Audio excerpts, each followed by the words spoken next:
Bismillahirrahmanirrahim. Assalamu alaikum. Students, how are you? This is New Syllabus Primary Mathematics, Book 5A. Chapter number 4, Fractions का आज हम review number 4, page number 83 पर करने जा रहे हैं. Hold a pencil in your hands and watch the video till the end. And if you like the video, please hit the like button. Subscribe to my channel and watch the video till the end.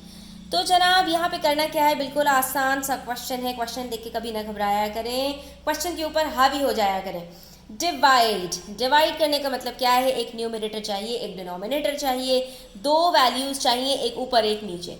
Express each answer as a fraction in its simplest form. Fraction का मतलब भी वही होता है, fraction में आपको divide करना होता है न्यूमरेटर को डिनोमिनेटर से. ठीक है, तो यहाँ पर हमारे पास क्या है, एक नंबर पहले है, डिवाइड का निशान है, और उसके बाद दूसरा नंबर है, इसको फ्रैक्शन के फॉर्म में लिख दीजिए. याद रखिए, डिवाइड से पहले वाला नंबर हमेशा n न्यूमरेटर, डिवाइड के बाद वाला नंबर हमेशा d डिनोमिनेटर होता है. ठीक है, तो ये क्या बन जाएगा, 5/6. उसके बाद आपको करना क्या है, सिंपलेस्ट फॉर्म में भी लिखना है. यानी अगर सिंप्लीफाई हो रहा है, दोनों नंबर्स एक दूसरे से कट हो सकते हैं, तो उसको भी आपने नहीं छोड़ना.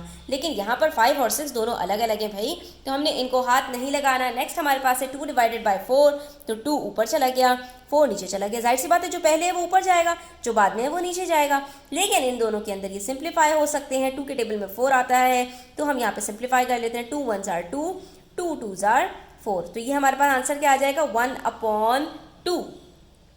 उसके बाद अब ये देखिए, 6 डिवाइडेड बाय 5. घबराना नहीं है, बड़ा नंबर हो या छोटा नंबर हो, पहले जो है वो ऊपर ही जाएगा.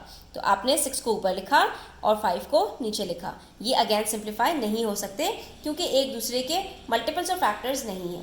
उसके बाद है हमारे पास 9 डिवाइडेड बाय 2, तो ये हमारे पास 9/2 एक इम्प्रॉपर फ्रैक्शन बन गया. अगेन ये सिंप्लीफाई मजीद नहीं हो सकता, बिकॉज 2 हमारे पास प्राइम नंबर है और 9 हमारे पास 3 का मल्टीपल है. 10 डिवाइडेड बाय 6, अब यहाँ पर 10/6 है, लेकिन ये दोनों सिंप्लीफाई हो सकते हैं. किससे, 2 के टेबल से, क्योंकि दोनों 2 के टेबल में आते हैं. तो हम यहाँ पे सिंप्लीफाई कर लेते हैं. 2 5s are 10, 2 3s are 6, तो ये हमारे पास बन गया 5/3. इसी तरह से नंबर F 21 डिवाइडेड बाय 9, तो 21/9. दोनों किस टेबल में आते हैं, 3 के टेबल में. बच्चों जल्दी से अपने टेबल्स पक्के करो, ताकि आपको क्वेश्चंस सॉल्व करने में कभी भी प्रॉब्लम ना हो. ठीक है, तो यहाँ पर 21 और 9 दोनों 3 के मल्टीपल्स हैं. 3 के टेबल से हम इन दोनों को डिवाइड कर लेते हैं. 3 7s are 21, 3 3s are 9, तो क्या आंसर आ गया, 7/3. ठीक है, इसी तरह से अब आपके पास क्वेश्चन नंबर 2 है. इसमें आपको करना क्या है, find the value of each of the following. Express each answer as a decimal. अब क्या करना है, फ्रैक्शन में लिखो पहले, फ्रैक्शन से डेसिमल में किस तरह से जाते हैं वो देख लेते हैं. यहाँ पर 2 डिवाइडेड बाय 5 है, सिंपल है, 2/5 कर दिया. उसके बाद ये आपको पता है कि जो डिनोमिनेटर होता है वो हमेशा डिवाइजर बनता है. इसकी आसान तरकीब ये होती है कि डिनोमिनेटर में इस तरह निशान बना के कर लो, तो आपको पता चल जाएगा कि बाहर कौन सा नंबर आना है, और बाहर हमेशा डिनोमिनेटर आता है. D for denominator, D for divisor. बाकी आपके पास जो डिविडेंड है वो आपके पास न्यूमरेटर जाता है. अब इसको सॉल्व कैसे करें, 5 के टेबल में 2 तो आता नहीं है, तो भाई डेसिमल लगाइए. इसी दिन के लिए डेसिमल है, जैसे डेसिमल लगाएंगे यहाँ पर इसके पास 0 आ गया. अब 5 के टेबल में 20 आता है, तो हमने यहाँ पर क्या किया, 5 4s are 20 और सब्ट्रैक्ट करके आंसर को नल कर दिया. तो हमारे पास आंसर क्या आ गया, पॉइंट से पहले कोई नंबर नहीं होता तो 0 होता है, तो ये हमारे पास बराबर हो गया 0.4 के. ये हमारा आंसर हो गया. डेसिमल कहते हैं किसको है, कि बीच में कोई पॉइंट आ जाए आपके पास. ठीक है, इसी तरह से पार्ट बी देख लीजिए. 6 डिवाइडेड बाय 8 है, 6/8 किया पहले. उसके बाद आप सिंप्लीफाई कर लो ना, तो फिर डिवीजन आसान हो जाता है. तो आप यहाँ पे सिंप्लीफाई कर लो.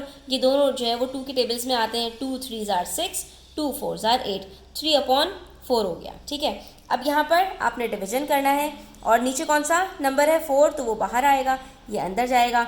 अब यहाँ पर अगेन 4 के टेबल में 3 नहीं आता, तो हम यहाँ पे पॉइंट लगाएंगे. पॉइंट से पहले 0 लगा दिया. जैसे ही पॉइंट लगाया यहाँ पर 0 आ गया. 4 के टेबल में 30 नहीं आता, लेकिन 28 आता है. 4 7s are 28. जैसे ही आपने ये 28 से सब्ट्रैक्ट किया, आपके पास आंसर 2 आया. अभी भी ये हमारे पास कम्प्लीटली डिवाइड नहीं हुआ है, तो हम इसी डेसिमल को यूज़ करते हुए एक और 0 लगाएंगे. अब जनाब ये आराम से सॉल्व हो जाएगा, क्योंकि 4 के टेबल में 20 आता है. 4 5s are 20, तो हमारा आंसर क्या हो गया, हमारा आंसर हो गया 0.75. ठीक है। इसी तरह से हमारे पास है 13 डिवाइडेड बाई 25, कोई मसला नहीं है, 13/25 है, हम यहाँ पर इसको 25 से डिवाइड करके देख लेते हैं। 25 के टेबल में 13 नहीं आता, पॉइंट लगा देंगे, जैसे पॉइंट लगाएंगे यहाँ पर ये 130 बन गया। अब 25 के टेबल में 130 नहीं आता, लेकिन 25 के टेबल में 125 ज़रूर आता है, कितने times? 5 times. 25 4s are 100, 25 5s are 125, ठीक है। ये आपको करते करते प्रैक्टिस हो जाएगी, कोई मसले वाली बात नहीं है। अब यहाँ पर ये 5 आया, 5 बच रहा है, जब 130 में से 125 को सब्ट्रैक्ट किया तो फिर मैं ऊपर वाले डेसिमल को यूज़ करते हुए एक और ज़ीरो लगाऊंगी यहाँ पर, और 25 को 2 से मल्टीप्लाई करूँगी तो आंसर मेरे पास ख़त्म हो जाएगा, यहाँ पे कोई रिमाइंडर नहीं बचेगा। तो इसका मतलब है 13/25 is equals to 0.52, this is my answer. उसके बाद 3 डिवाइडेड बाई 2 है, तो 3/2 करके आप देख लीजिए, इसको सब्ट्रैक्ट करके डिवाइड करके देख लीजिए। आपने 2 को बाहर रखना है, 3 को अंदर रखना है, और आपने 2 के टेबल में तो 3 आता है भाई, इस तरह यानी कि 3 से छोटा एक नंबर आता है, 2 1s are 2। अब उसके बाद जो 1 रिमाइंडर बच रहा है, 1 2 के टेबल में नहीं आता, तो अब यहाँ पर हम पॉइंट लगाएंगे तो यहाँ पर हमारे पास एक 0 आ जाएगा। और अब 2 के टेबल में 10 कब आता है? 2 5s are 10, सब्ट्रैक्ट करके देखेंगे तो हमारे पास रिमाइंडर कुछ नहीं बचेगा, ये हमारा आंसर आ गया 1.5। तो कभी कभी ऐसा भी होगा कि डेसिमल का आंसर से पहले 0 भी नहीं, ज़रूरी नहीं है कि 0 ही आएगा। उसके बाद नेक्स्ट है हमारे पास 7 डिवाइडेड बाई 4, तो 7/4 को हम करके देख लेते हैं। यहाँ पर जब हम डिवाइड करते हैं तो 4 के टेबल में 7 तो नहीं आता, लेकिन 4 आता है, 4 1s are 4, जब इसको सब्ट्रैक्ट किया 3 बचा। अब 3 4 के टेबल में नहीं आता तो डेसिमल का यूज़ करेंगे, 30 हो गया, 4 7s are 28, अभी भी 2 बचा हुआ है, तो इसी डेसिमल को यूज़ करते हुए एक 0 और लगा के देखेंगे, 4 5s are 20।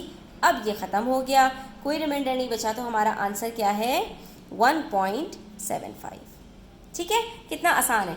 इसी तरह से 54 को डिवाइड कीजिए 20 से, तो आपके पास क्या आंसर आएगा? देख लेते हैं, 54/20। अब मैं आपको यहाँ पर एक बात बता दूँ स्टूडेंट्स कि 54 और 20 दोनों 2 से डिवाइड हो सकते हैं। कैसे? क्योंकि दोनों इवन नंबर्स हैं। 2 2s are 4, 1 कैरी दिया 14, 2 7s are 14, ठीक है। और 2 के टेबल में 20 कब आता है? 2 10s are 20। तो अब ये आ गया मेरे पास 27/10, ठीक है। अब इसको मैं डिवाइड करके देखूंगी। जब यहाँ पर मैं डिवाइड करती हूँ, 27 को अंदर रखूँगी, 10 को बाहर, तो 10 2s are 20, ठीक है। 7 बच गया मेरे पास। जब 7 बच गया तो अब 7 10 के टेबल में नहीं आता, तो डेसिमल का यूज़ करेंगे, 0 आ गया, 10 7s are 70। तो अब यहाँ पर कोई रिमाइंडर नहीं बचा, इसका मतलब ये हुआ कि मेरा आंसर है 2.7। So my dear students, review 4 के क्वेश्चन नंबर 1 और 2 यहाँ कंप्लीट होते हैं, पेज नंबर 83 हमारा कंप्लीट होता है। आई होप कि आपकी काफ़ी क्वेरीज़ का आपको क्वेश्चन आंसर्स मिल गए होंगे। स्टिल कोई भी क्वेरीज़ है तो कमेंट सेक्शन में जाकर वहाँ कमेंट कीजिए और बताइए, अपनी राय का इजहार कीजिए। वीडियो को एंड तक देखने का बहुत शुक्रिया, अपना ख्याल रखिएगा, अल्लाह हाफ़िज़।